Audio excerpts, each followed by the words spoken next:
roll, and then I have a declaration to make. All righty. Okay, so Ms. Motter? Here. Mr. Bug? Here. Ms. Burgess? Here. Ms. Armstrong? Here. Mr. Niebuhr? Here. And Mr. Berger. And knew he was going to be absent, so. Okay. All right, so I have something I need to read here.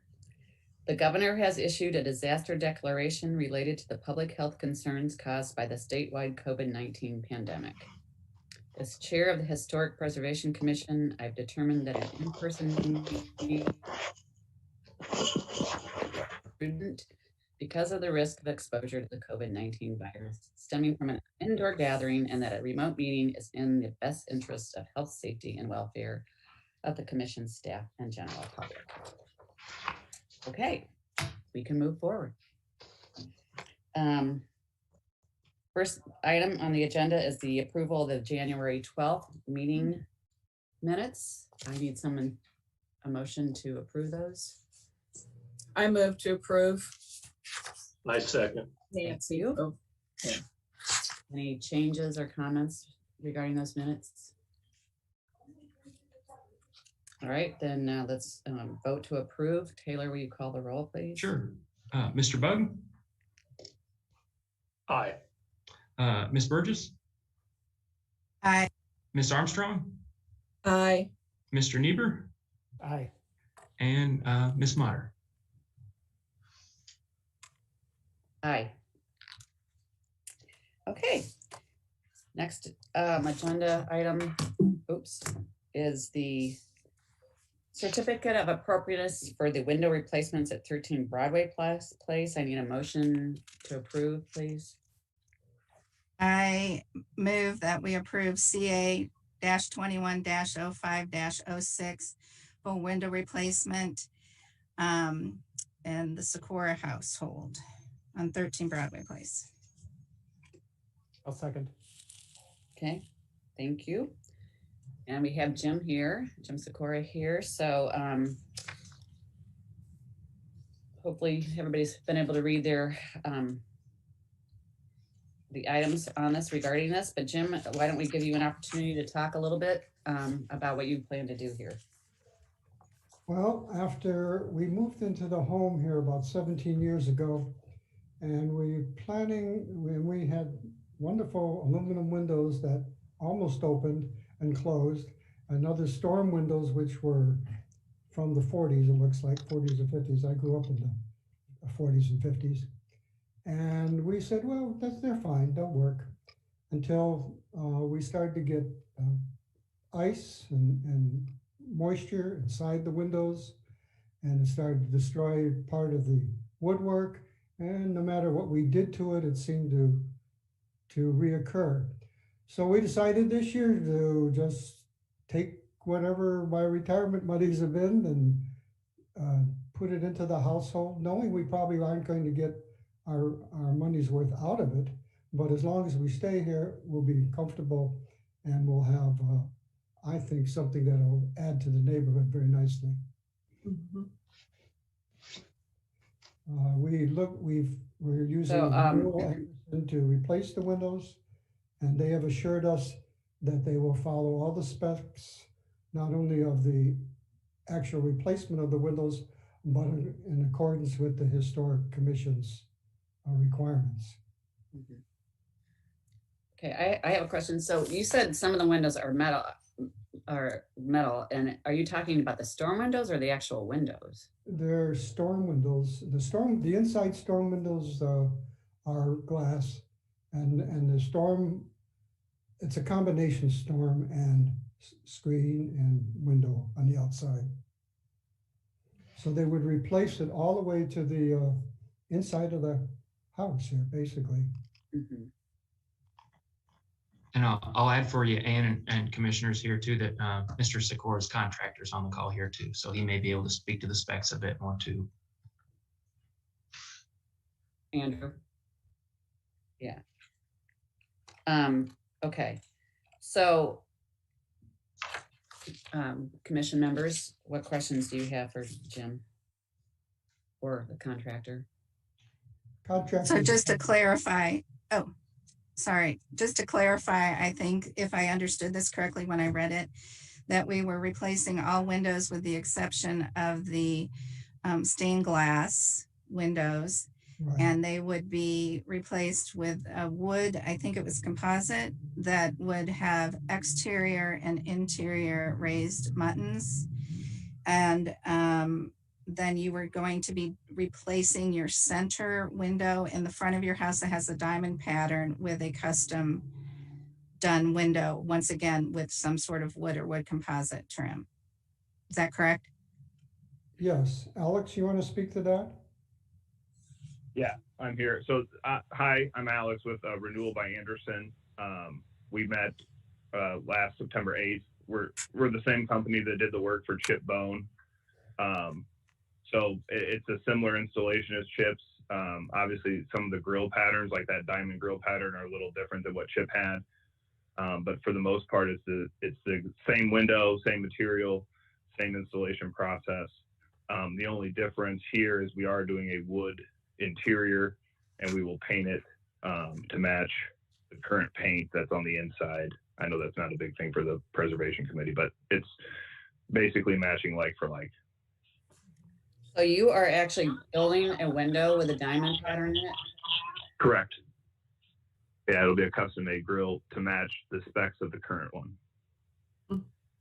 And I'll, if it's okay by the commission, I'll chime in here too. And just like, you know, we try to be the, like I said to Jim, kind of like the gatekeepers when any of these window proposals come in, just try and tease out exactly, you know, just knowing how the commission has viewed things in the past. And so I had my doubts when I first, you know, heard replacing all these windows, especially knowing just those ones on that eastern main facade are, you know, kind of crucial to that home style, that cottage craftsman look. So once I'd spoken with Alex Hess and understood then that that the stained glass windows weren't going to be removed, that made things a little more, you know, that made things more palatable. And then also knowing that those main windows with the diamond grid would be custom made too, that's pretty crucial. So, and for that reason, and then I guess on top of that, then that this was a window design, you know, previously approved by the commissioner. Materials, I mean to say, there, Chip Bones and then others, staff was supportive. So. Okay. Anybody else? Jim, did you look into repairing any of these windows? I'm just curious. No, I didn't, because they're aluminum and oxidized, and you know, getting the windows up and down, storm windows up and down, and screens have been so difficult that I decided it was just going to get worse rather than better. Yeah, are you referring now to the storm windows or the actual windows that were oxidized? Well, I'm talking about the storm window, the combination storm screen window combination there. Those are the ones that were very difficult to move, so it doesn't do much good for the windows on the inside. And you know, I noticed, commissioners, it was an omission of mine that Jim did provide me with some photos of the interiors of the windows, like water damage done to them, swelling, that kind of stuff. And I neglected to put those in the packet there. So there was some evidence provided too that at least some of the windows had a pretty rough go. Okay. Okay. All right. Anybody else have any concerns? And I guess we can call roll. Not roll, but call for the vote. Sure. Mr. Bubb. Yes. Miss Burgess. Yes. Miss Armstrong. Yes. Mr. Niebuhr. Aye. Yes. And Miss Motter. Aye. Okay. So that passes. All Good to right. go, Jim. Jim, I'll follow up with you after the meeting here and get you a copy of the approved forms, and then also get you and your contractor queued up with inspections for a permit there. That would be great. Thank you. And thank you everyone for participating and approving it. Yeah. Thanks, Jim. All right. Thank you. Bye-bye. And Jim, I guess like like you said before, feel free to, stick around, I suppose, or watch on YouTube if you're interested in the next piece too. Okay, I'm just going to hang out. Okay. The next thing on the agenda is the National Register nomination review for 905 North Main Street, which is a sanatorium. Taylor, Sure. Hand this over to you because this is your baby. So I think, so my baby, and the fact that I was excited to get us something new and interesting to talk about, here at a commission meeting for a change. So was happy. And you may have been around, I think everybody on the commission by now has been around for one of these. And the last time this happened was for Normandy Village there in One Normal Plaza. And so whenever there's a National Register nomination filed here in the state, it eventually gets reviewed by a state committee. But prior to that, they want, municipalities, local governments, or certified local governments, in our case, those that have a historic preservation commission, to weigh in and give an opinion of the nomination. So that's what we're here to do today. And so we were, so the state reached out to me saying, hey, we've got this for you to look at. And so I took a look at the nomination, got it on our agenda, and then in the meantime, reached out to Mr. Usler here. And he's with the firm that has put together this nomination. So I asked him, knowing that he was going to have to present to the state anyway, if he'd like to come here and provide a bit of background. And I know a bit about the sanatorium, only that it's old and it's been here, and I know what it used to do. But I thought an opportunity to see the interior and exterior up close and learn a little bit more about it might be nice. So with that, if it's all right by you, Ann, hand it over to Mr. Usler. Yeah, no, definitely hand it over. I just want to say I was so impressed with the review that you did. I learned a lot about medical stuff, even aside from the building. Yeah, it was very impressive. But yes, please take over. All right, great. Well, everyone, thank you so much. Taylor, thank you. My name is Chris Usler. I'm a junior associate with McCrossie Historic Advisors. I'm with the historic preservation firm that prepared this National Register nomination. I will now share my screen. Okay. Can everyone see the PowerPoint? Not yet. Not yet. How about now? Okay. Yes. Okay. Okay. Well, first, I just want to say that, this is a really great building with a wonderful local history, and we're really excited to see it get listed. And so with that, I'll just get right into it. The Fairview Sanatorium is a former medical facility that specialized in the treatment of tuberculosis.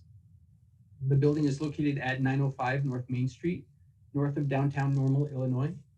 It's a 1- and 2-story building that was completed in 1919 and designed by architect Arthur L. Pillsbury, with additions built in 1923, 1938, and during the 1960s. The building served as a tuberculosis sanatorium until the facility closed in 1965.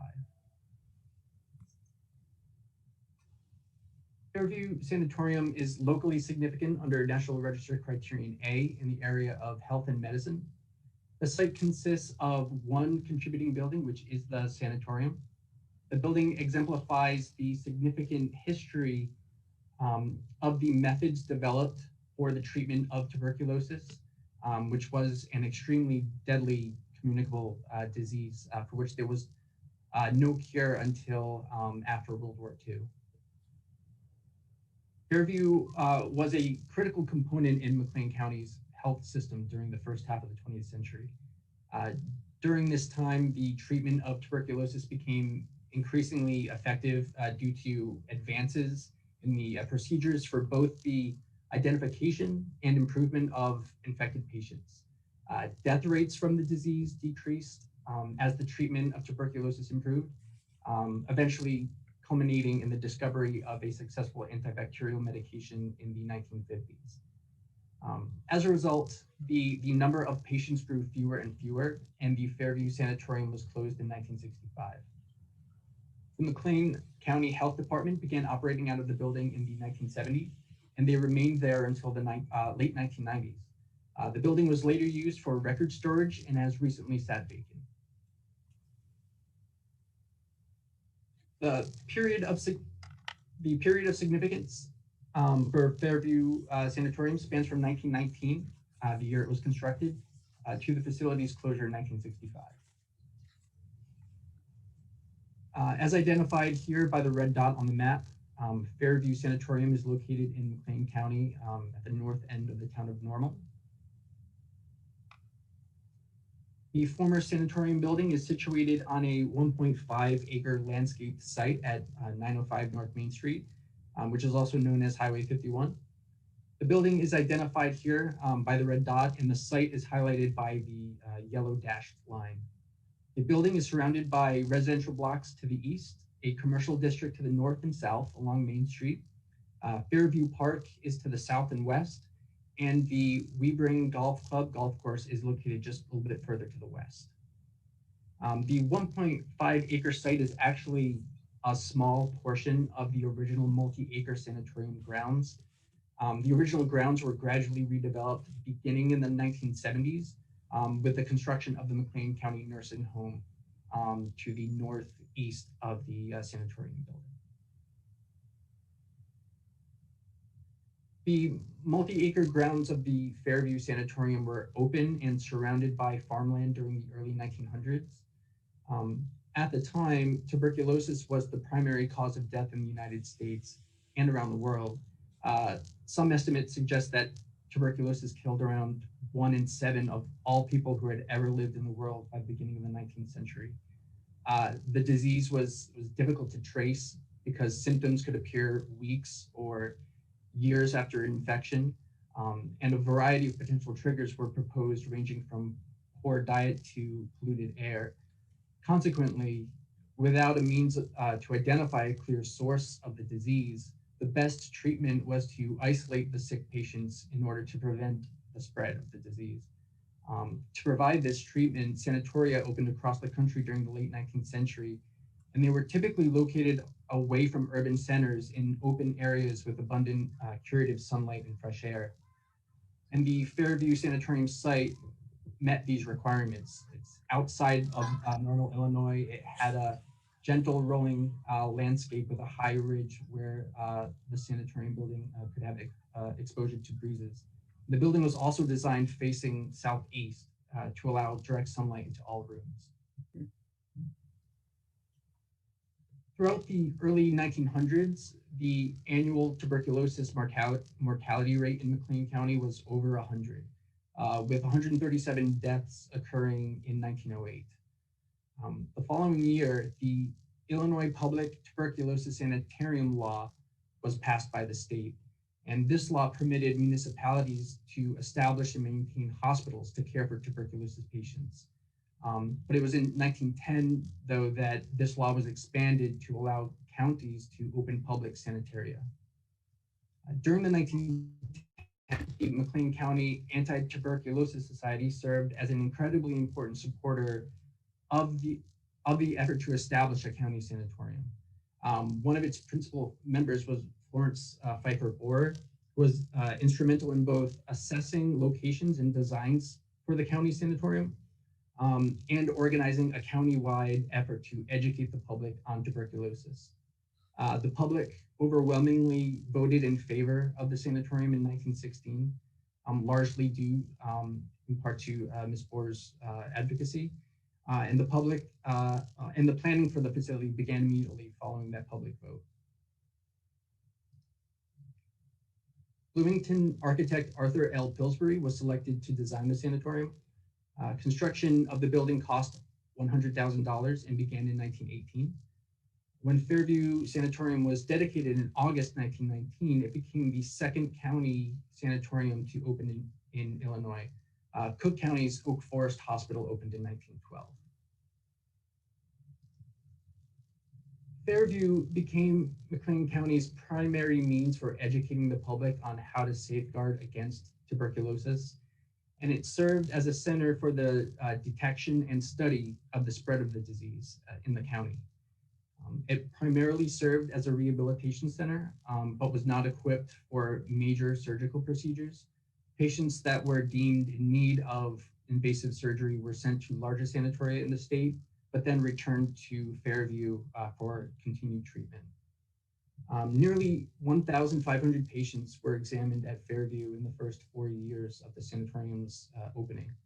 And additionally, case and mortality data from McLean County showed that by the 1930s, Fairview Sanatorium had significantly contributed to a reduction of cases and to the control of tuberculosis. Prior to the sanatorium's opening, the county had 118 positive cases per 100,000 people. By 1933, that number was reduced to 34 in 100,000. These photographs of the sanatorium were taken in 1937. As you can see, the grounds around the main roadway southeast of the building had some landscaping, but overall the grounds were left with plain tall grasses. Inside, Fairview was designed with 2 floors of open air sleeping rooms for patients. These long rooms lined the southeast side of the building and had terrazzo walls and wainscoting, and also had groupings of large operable windows. Doctors' offices and examination rooms were situated in the building's rear wings. Fairview Sanatorium was expanded slightly over time. In 1923, a rounded 2-story addition was built on the southwest end of the building. Here. A set of offices on the 2nd floor were also constructed during the 1920s. And the elevator was added in 1938 beside the center rear wing. And during the 1960s, 2 rear stairwells and a new clinic space was added to the rear or the northwest side of the building. During the 1970s, after the sanatorium closed, the interior of the building was remodeled by the county for health department offices. This work included the reconfiguration of some rooms and corridors in the 3 rear wings.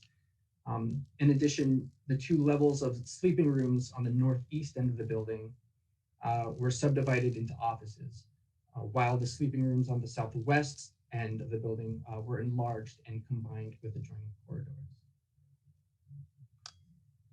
Now I'd like to take a quick photographic tour of the building, starting with the exterior. This is a view looking northwest along the main road toward the sanatorium building.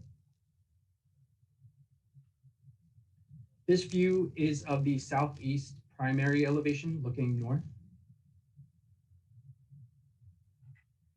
Here we're looking east toward the southwest elevation. The rounded 2-story 1923 addition is visible at the right. This view is looking southeast at the rear or northwest elevation and its 3 wings. This view is looking south at the late 1960s clinic addition and the 1960s northwest stair. This is the northeast elevation looking southwest. Moving inside, here we have a plan for the 1st floor. You can see the former sleeping rooms that have since been altered are outlined in red. And starting at the center bottom, the next few photos will follow a counterclockwise path through the building's interior.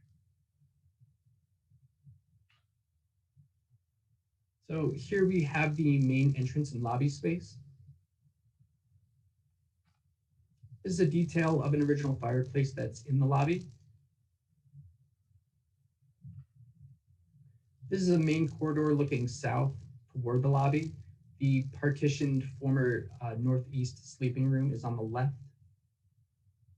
And here is that former sleeping room looking south. The room was or is divided into several smaller rooms with non-historic partitions. Some of the original terracotta wainscoting is visible on the right. This view is of the north wing, which was remodeled in the 1970s with a new corridor and new offices. This is the center wing, which historically contained a dining room and kitchen, but they were replaced with clinic offices in the 60s. This photo is looking south toward a nurse's desk, and the 1960s rear clinic addition is through the doorway to the right. This is the southwest sleeping room that was enlarged and combined with the corridor. This is the rounded 1923 addition at the southwest end of the building. This photo is of the corridor at in the rear west wing. This portion of the building retains its original layout. This is a photo of the original west exam room. As seen here, many finishes remain throughout the rear west wing, including original terrazzo floors.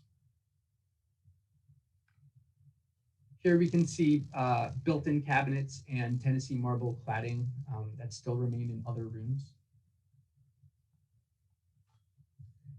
This is the 1960s clinic addition on the rear of the building. Moving up to the second floor, this is the northeast sleeping room, which retains its terrazzo wainscoting and flooring, which is beneath the carpeting. Here's a detail of that wainscoting. You'll also notice that this room also retains its original 1/1 wood double hung windows. The building features a combination of original 1/1 windows and vinyl replacement windows that were added, I believe, in the 1980s. Several rooms in the rear wings and off of the sleeping rooms retain original terrazzo floors, as can be seen in these photos. This photo is of the southwest sleeping room, which was combined with the main corridor.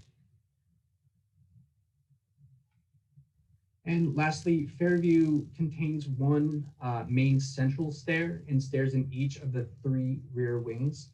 The center wing has an original stair with terrazzo steps and landings. That's on the left side here. And the north and west wings both have rear stair additions that were built in the 1960s. That concludes my presentation. Thank you so much for the opportunity to speak today. If you have any questions, I'll certainly do my best to provide an answer right now. But if I'm unable to, we can absolutely follow up. We're happy to provide any information that we can. Okay, thank you so much again. Thank you.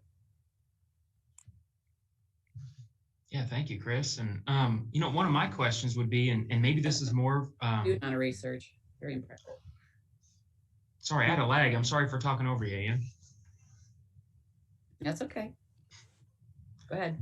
No, I was just going to say, you know, so I think we all kind of know about the addition that's going to be made to this property, and maybe Tim Ryan here, who's representative for that project, could speak better to it. But I guess I'm wondering, because I have to assume this is for historic tax credits, this nomination, you know, that being a component of it, is it, I guess just what, because I'm on the commission here at the state level that kind of sees these come in, but I don't really get to see what things are done to them in the end. So I guess I'm curious, would the windows be retained, or I know it would have to be National Register, you know, criteria that is applied to any retrofits that are done to the building itself. But do you have a sense for the plans there, Chris or Tim? Well, right now, what I can tell you is, or what we know is that, you know, the project's it is part of, or this is really the early steps of a potential historic tax credit rehabilitation project.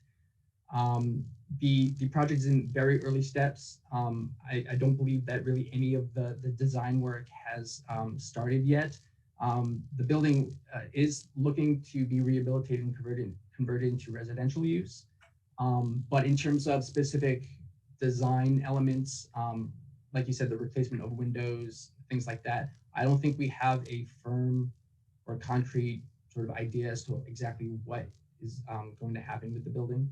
But of course, you know, once we submit part 1 and the part 2, all of that design work will be reviewed and approved by not only SHPO, but the MPS. Got it. And I'm sorry to drag you straight into the weeds there or put you on the spot either, but I'm always curious where it goes after the state approves it. So. Sure.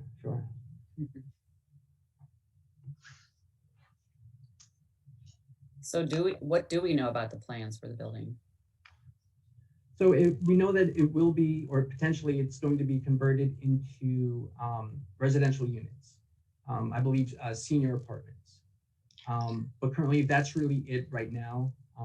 Like I said, the project's in very early stages. Got it. And so the normal planning commission and then also the normal town council a number of months ago, I know it was in the winter, is when that kind of proposal was put forward, like the early steps for it. So there has been, I know GLT did a story and a few other outlets too. So that was earlier in the year. I can share that stuff around too, what has been approved.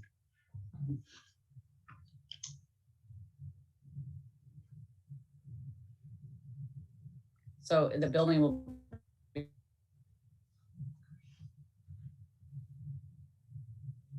I think, Taylor, I'm sorry, Ann, there was a lag there. I couldn't hear you. who would be the owner of the building at that point?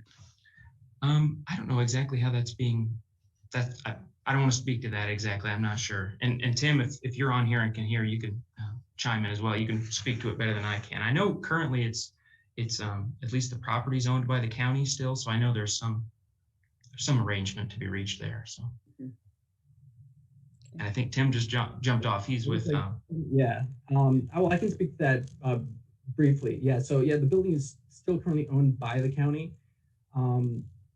Our clients, laborers, or the developers, they're looking at acquiring the property. Oh, I think Tim just jumped back on. Oh, now he's off. Laborers is looking at acquiring the property, and like I said, converting it to affordable senior apartments. But this is all really preliminary and potentially right now. Oh, hi, Tim. Hi. Sorry about that. I kept hitting the wrong button to unmute myself. I can try and address the ownership question. Is that still the question? Yeah. Mm-hmm. Then I apologize. I'm not on video. I was telling. I'm in my car right now, so I figured this is easier than trying to watch me on video. The ownership, we are still trying to figure out the best way to do that with the county, whether that is a lease agreement or an outright purchase. So that is what we're trying to figure out, how ownership will take place. In the end, Labor's Home Development Corporation will be the manager of the property. So we will be responsible for the maintenance of the property, the leasing of the property. And like I said, as far as actual ownership, it could end up being Labor's Home Development if it's an outright purchase. If it's a lease, then the county would still be the owner, and we would be leasing that from the county. But as far as management and day-to-day operations, that'll be on Labor's Home Development.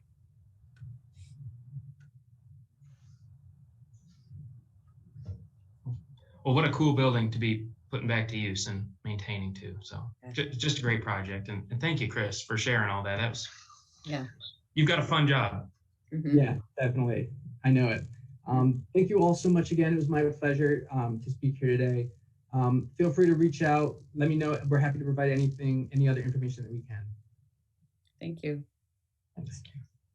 And so, Ann, the only thing that there is an action to be made there associated with this item, and it would just be a positive or negative recommendation of this nomination. Okay. Would that require a motion? It would, yeah. So Taylor? someone just speak, maybe Jason could form it the best there, but just a motion in favor of a recommending positively to the State Historic Preservation Commission of this nomination. Okay. Sure. I mean, I'm happy to sum it up to maybe say a motion to send a positive recommendation to the state. Easy as that. That's cleaner. Thank you. Okay. So that will count as a motion, and we just need a second. Whoever wants to make that motion, and then a second. Oh, so, all right, because Jason can't really make that. Okay. All right, one of you guys. Can I just say so move? Got it. Yeah. Okay. There you go. And a second. And I second. Okay, thanks. And Taylor, you want to call? Sure thing. Mr. Bug, I saw he had to jump off for a meeting. Miss Burgess, Aye. Miss Armstrong, Aye. Mr. Niebuhr, Aye. and Ms. Motter. Aye. Great. Okay. Well, I'll forward that on to the state. All right, great. Thank you.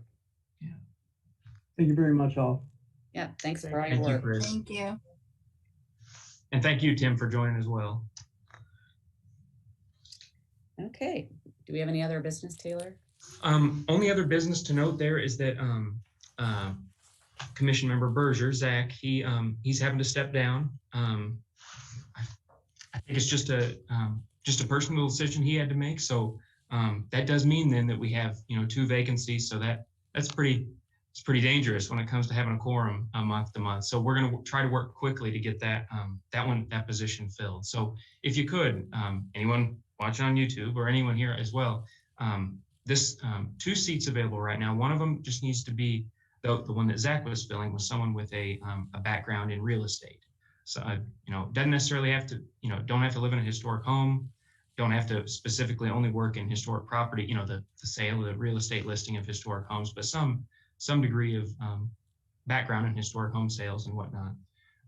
So that's one there, and then the other one, of course, is Bruce Warlow's former spot. We're still working to fill that one, and that's just someone with some building experience optimally there. So that's the only news. We're just going to try and work to fill those quickly. So if any of you have recommendations, just let me know, and I can get folks routed over to the city clerk to fill out a form, an interest form, essentially. So other than that, that's it. Taylor, I do. Yeah, go ahead.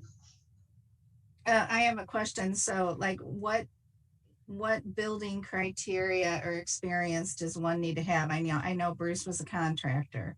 Mm-hmm. Is there some specific level of licensure, or just something that they have to have in order to fill that particular slot? The code is pretty vague, and that's for good reason. You want to keep it flexible that way. But yeah, so I guess ideally, you think back to I didn't know him, but I believe Bob Ward was also a builder, right? Mm-hmm. He was an architect. He was just an architect. Oh, excuse me. Okay. Well, so I think the idea being there that you just want someone with some like practical building experience. And we all know how good Bruce was at weighing in, and you too, Chris. Yeah, just weighing in on. You're probably better going this way as far as just with experience with building, really. So it's not any kind of licensure or anything like that. Certainly, good standing with the inspections department would be good. So we talk to those folks too, or try to get a list from them. But that's it's probably really important to just have someone with some practical, long-term building experience. Taylor and I talked about this, and yeah, I just ideally, if we could have somebody that was the caliber of Bruce Warlow, it would be great, because he really had a very thorough knowledge of everything building construction. So but we also understand that we may not be able to find somebody with that extensive of a background. But and of course, somebody like that would be great. Definitely. And they have to live on normal. That's the hitch, right, too. So, of course. So, with that, though, that's all I had as other business. Nothing filed for next month as yet, but there's plenty of time still. Okay. Thank you. Okay. Then I think we're going to move to adjourn. Yeah. I'll take a motion in a second, and then I'll call roll for you. Okay. I move that we adjourn. Second. Got it. Okay. Ms. Burgess. Aye. Ms. Armstrong. Aye. Mr. Niebuhr. Aye. And Ms. Motter. Aye. Got it. Okay. Thanks all. Take care. Thanks, everybody. Good. Thank you. Bye. Bye, Taylor. Bye.